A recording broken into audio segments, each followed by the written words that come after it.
Alright, heading home from Eastern States 103 miles, point something. Went up. I didn't race it yesterday / today, but wanted to go up and watch some of my buddies finish the race. Went up after running the trail 7K after I got home, showered and changed and whatnot. So I didn't even head up to like 9:30, 10 o'clock. Didn't even, I don't even think I arrived at Little Pine State Park until 1:30. Didn't even get to the aid station to see my one buddy until like 2:30 in the morning. So they were already like, I don't know, 20 hours into the race. Actually when I got to Little Pine State Park, which is like 20 hours into the race, there was a dude around on the fire, looked pretty fresh. I was like, oh, this dude must have like DNF'd, you know. I didn't want to say nothing to him because he looked so fresh and clean. Here I found out he was the winner. He came in like 20 hours, just kicked some ass all day long. Here I thought he DNF'd, so I thought that was kind of a funny little snippet to Eastern States this year. I actually saw like first place guy like sitting around the campfire chilling out like he just ran a training run. That's how good he looked. So shout out to him for looking so good after crushing the course at a phenomenal time. Yeah, so he finished in like 20 hours. First female was like 26 hours. There's probably like, I think there's 5 maybe. Between 4 and 6 I think finished under 24. Yeah, I got up there at Blackwell aid station about 2:30. It was kind of cool. They had some flame things like torches. I guess they're probably bug things along the one bridge, so it makes it like a cool like tunnel looking thing coming through. And they had like a motion picture. Actually, they had the Christmas Story playing on one of those like blow up outside TV things. They had some Christmas blow ups. So that was their like aid station theme was Christmas. Yeah, Christmas in August. Yeah. But yeah, so I hung out there for like 4 hours waiting for my buddy John to come through. Saw my buddy Aaron and a couple other people come through. What was neat about the aid station is where you're sitting at up along the road, me and John's girlfriend Leah, you can actually see like lights. There's like 3 peaks of mountains and stuff. Like they just, I don't know, like I don't know how to describe the hills, but you can see them like 3 peaks over, like the headlights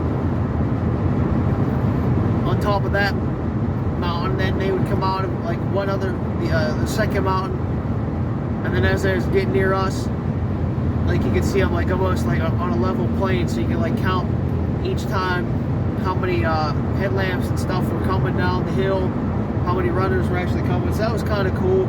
It gave you a little bit of an advanced warning how many were coming in. You know, you always hope it's your runner or your buddy coming in, but you still cheer on everybody else, which is a little bit enjoyable watching like people come in and, you know, maybe suffering a little bit but getting rejuvenized at the aid station. I think we left there after daylight, so I was probably there for 4 or 5 hours. Did take like an hour or so nap. Yeah, maybe 6. Yeah, because we got worried and we checked the progress of my buddy John. His ETA at the aid station was 5:29. He actually came in at like 5:20. So by the time he left, it was daylight. So that was good to see him there, because that was the main person I was going to see, just in case he needed help or some motivation, or just, you know, just seeing a fresh face, or just knowing I was there, so he has to finish, because I wouldn't have let him stop. But yeah, it's nice hanging out at the aid station for a while, just watching people come in. It's one of those things to support other runners. Then after he came through, we went down to Barron's, which is probably another 30-minute drive, give or take 10 minutes either way. I know it was more than 20, because you have to take these back roads and stuff. Really dusty roads most of the weekend. Well, alright, I'll backtrack a little bit. When I got to Little Pine, I actually didn't know where I was going. I was just sort of winging it, because I was like, hey, if I go to Little Pine, like where the finish line is, if something needs done, I was just going to jump in and help at an aid station or logistics or something. But Ben said that everything was good. That's why I went to try to see John before he came through Blackwell. But I really didn't know where I was going. I did print out a quick map, but it was just a basic, like, satellite map with no directions. I really wasn't planning too much ahead of time, which I should have got GPS directions. But Ben just said, go out to Waterfield, make it right, and then when it lies, don't go up the hill, take the one on the right that stays lower. And thankfully, it was the right way. Since there's really no service out there, I couldn't get GPS when I did get there, and I was thinking about it on the way up, like the 2.5 hour, 3 hour drive up. I was like, man, I really should have got some GPS coordinates to plug in. But it doesn't mean the GPS would have worked up there, because the signal and it sucks so bad, GPS sucks so bad. But I guess the map, as crappy as the map that I did print out, it was helpful enough to show me, hey, to get the Blackwell, and to go through like Slate Run and I think Carmel or something like that. So it did give me a little bit of a reference. Plus, Slate Run you could see from the road, which is very helpful. So that gave me some reassurance that I was actually going the right way. Thankfully, Blackwell was right along the road, and I didn't have to take any damn back roads, because my ass probably would have got lost. And then I just probably would have sat somewhere, took a nap till daylight, and then figured it out from there. But yeah, I followed Leah to the Barrens, because she actually had GPS coordinates, and like the roads that we took, our vehicles are dusty. There is a complete film. It's just like, basically, just picture the car, like your car getting wet, and then somebody on a skid load or something just dumping a whole ton or a whole skid load of dust all over your vehicle. That's pretty much what our vehicles look right now, and most of everybody else's. Even the grass and stuff along the roads, that's how it all looks. Just because it was so dry, and the roads are like a crappy gravel, so everything just got dusty. When we got to Barron's,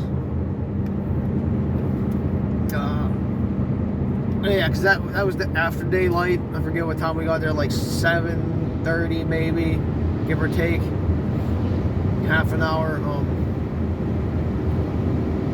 Watched some people come in, tried to wait for my buddy Aaron, but he was taking too long. Sorry, Aaron. Went to the vehicle, slept for like an hour or so, came back out, ate a nice 6-inch sub that I got from Sheets, and then was waiting around, watching people come in, took some pictures, walked below the course a little bit, a couple of tents, just take some pictures and vids. And then I waited because I figured out John would be in at like 10, maybe 10:30 at the latest. But I just started walking up the trail a little bit, just to explore a little bit, loosen up my legs just from setting so much. They had some cool Alice in Wonderland like cutouts, like wooden cutouts, because that was their theme, I guess, was Alice in Wonderland. But I just kept going and watching people come in. I was like, oh, I remember that person from the last aid station. Now John should be like, you know, the next person or so. And I just kept going back and running. Here I ended up running a mile, I think 1.75 miles, give or take, back and caught up with him. And he said, get your stuff ready. Pace, so, because I did take all my running stuff, because I figured if somebody got in trouble, needed a pacer, I would have just jumped in and helped. But he said, hey, can you pace me? So I paced him the last 10.1 miles, I guess it was what it was, to the finish line. Kind of happy I got to do that, run some of the course, videoed some of it. But just getting him out there and making sure he finishes the race was the most important thing. You know, just watching him. I know, you know, when you're doing like a 100-mile race, you do struggle a lot. But I just, you know, enjoyed being there for him. Ooh, it's not color film. But it was a good time. Made sure he finished. He crushed it.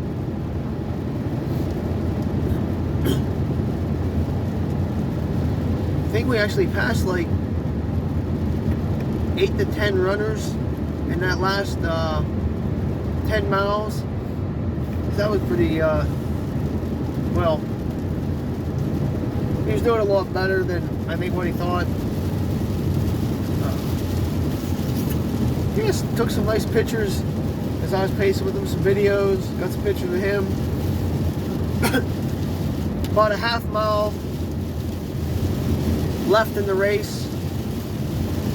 Well, actually, at the Barron's aid station, that one right after, like, it's 3.8 miles left in the race, I took pictures of the maps, because they Eastern States has really nice maps of like an elevation chart. Gives you how much elevation, like incline, decline, how much miles to the next aid station, what's the cutoff. You know, some really pertinent information that's really helpful to runners. So I took pictures of that so I could keep track as I was pacing for John, so I could tell him, hey, this is what we got left. You know, we're on track to do this. You got this much time left to get here, whatnot. But a half mile left. There's two guys in front of us that stopped us. There's a couple rattlesnakes along the trail. Actually, they were mating, so that was something different. Actually got some pictures and videos of that. Not to be a pervert. But then, I'm trying to think.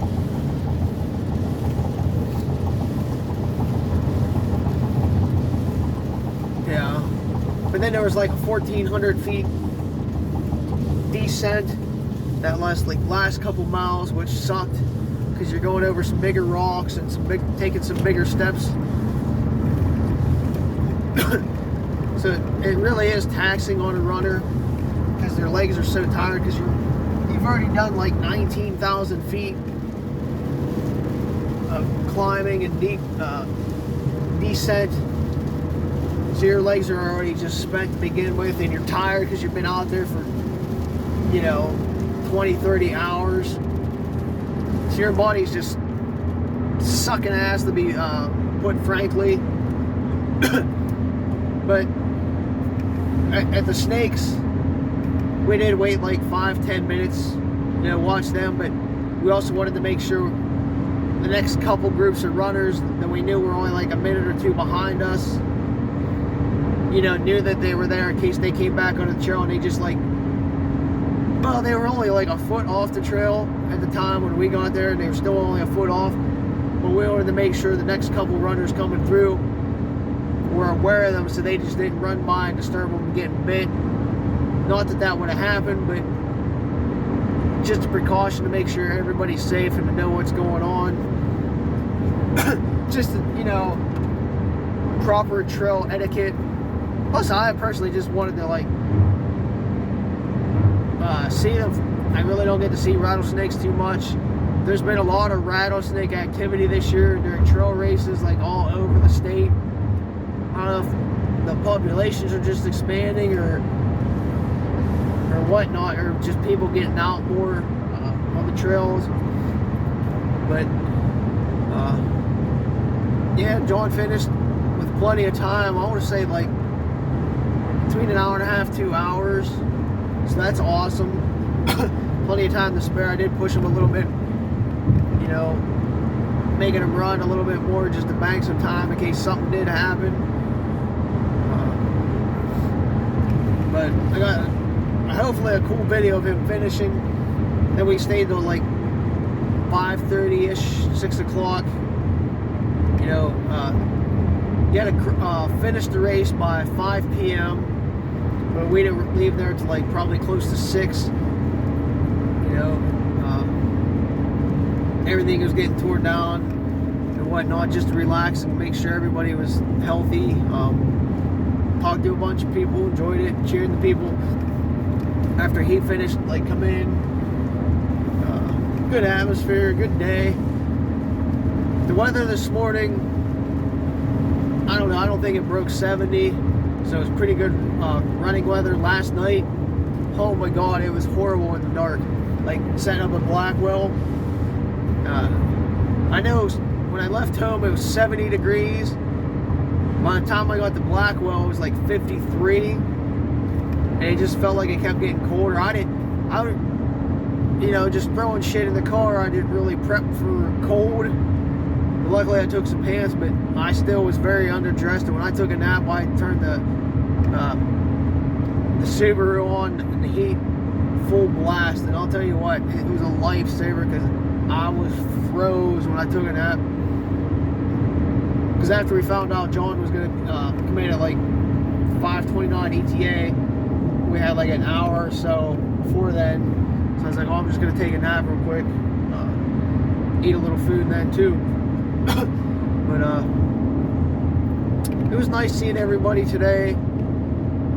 Everybody cheering everybody on. Everybody looking out for the best interest of not only their runner that they were there for, like if they were somebody else's crew, but just looking out for every single person, not just the aid stations, which obviously that's what the aid stations are there for, to help people, you know, refuel and make sure medically they're all fine, but even all the crews and stuff just pitching in, you know, checking on people, how's it going, just bullshitting and whatnot, even after the race. It's always fun to see. Yeah. But I'll tell you what,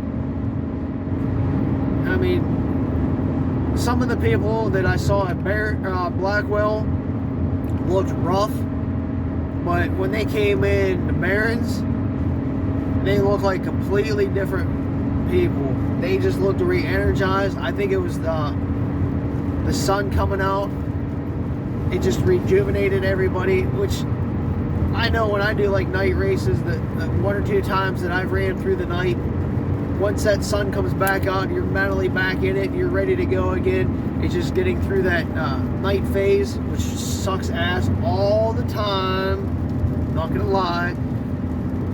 So it sucks the life out of people. So I always tell people, if you can, do whatever you can to stay ahead of the cut and make it till daylight, because daylight, it's a whole new ball game, and you get so much more life and energy put back into you that you didn't think you had anymore.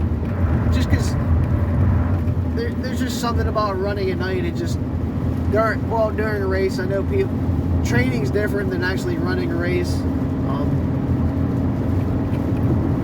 Running a race at night does take a lot more out of you than a training run. I don't know what it is. It's probably just something mental. Probably because most people aren't doing crazy shit at night. by themselves as a training ground, like in Eastern States. Like, they're not going to go out on that course for the most part. Or if they do, they're not already banking like 60, 70 miles already for the day. So it's definitely not as bad.